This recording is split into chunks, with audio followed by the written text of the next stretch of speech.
അല്ലയോ സുഹൃത്തുക്കളെ, എല്ലാവർക്കും സുഖം തന്നെയോ? ഞാനൊരു പുതിയ വീഡിയോയുമായിട്ടാണ് വരുന്നത്. ഇത് ഇടപ്പള്ളി സെൻറ്റ് ജോർജ് ദേവാലയത്തിൽ വർഷം തോറും നടന്നുകൊണ്ടിരിക്കുന്ന അവിടുത്തെ, ഞങ്ങൾ ഇവിടെ പറയുന്നത് കോഴിപ്പെരുന്നാളെന്ന് പറയും, അല്ലെങ്കിൽ സെൻറ്റ് ജോർജ് പുണ്യവാളൻ്റെ തിരുനാളിനോടനുബന്ധിച്ച് നടത്തപ്പെടുന്ന നേർച്ച സദ്യയാണിത്. ഇത് കുടുംബവുമായിട്ട് പോയാണ് അവിടെ എല്ലാവരും ഈ വഴിപാട് കഴിക്കുന്നത്. കോഴിയെ നേർച്ച നേരുന്നു. ഒരു വർഷത്തേക്ക് ഒരു കോഴിയെ നേർച്ച നേർന്നിട്ട് ആ കോഴീനെയും കൊണ്ടാണ് ഈ പള്ളിയിൽ പോകുന്നത്.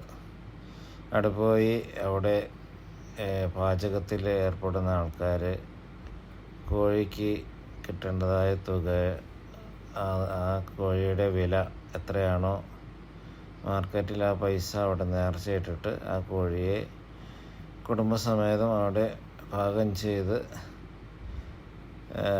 കഴിക്കുക എന്നുള്ളതാണ് അവിടുത്തെ പെരുന്നാളിൻ്റെ പ്രത്യേകത. ഇപ്പോൾ ചെറുപ്പക്കാരും ബാച്ചിലേഴ്സൊക്കെ സെറ്റായിട്ട് പോയി ചെയ്യുന്നുണ്ട്. അവിടെ ഒരു വലിയ ഗ്രൗണ്ടിലാണ്, പള്ളിവക ഗ്രൗണ്ടിലാണത്. ഭയങ്കര റെസ്ട്രിക്ഷനും ഇതൊക്കെയുണ്ട്. പോലീസുണ്ട്. പോലീസിൻ്റെ നിരീക്ഷണത്തിലാണ്. CCTV ക്യാമറയുണ്ട്. എല്ലാത്തിൻ്റെ സാന്നിധ്യത്തിലാണ് ഈ പാചക പരിപാടികൾ നടക്കുന്നത്.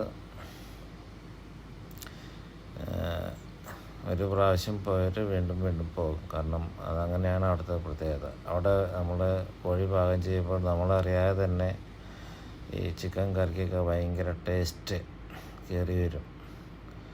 അത് അവിടുത്തെ പെരുന്നാളിൻ്റെ ഒരു പ്രത്യേകതയാണ്. പുണ്യവാളൻ്റെ അനുഗ്രഹമാണ്. അതിന് നോമ്പൊക്കെ ഉണ്ട്.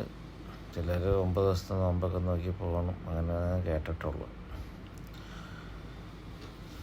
അപ്പോൾ മെയിനായിട്ടുള്ള അതാണ് കോഴി നേർച്ച ചേർന്ന് അതിനെ പാകം ചെയ്ത് കഴിക്കുന്ന ഒരു സദ്യയാണ് അവിടെ മെയിനായിട്ട് നടത്തപ്പെടുന്നത്.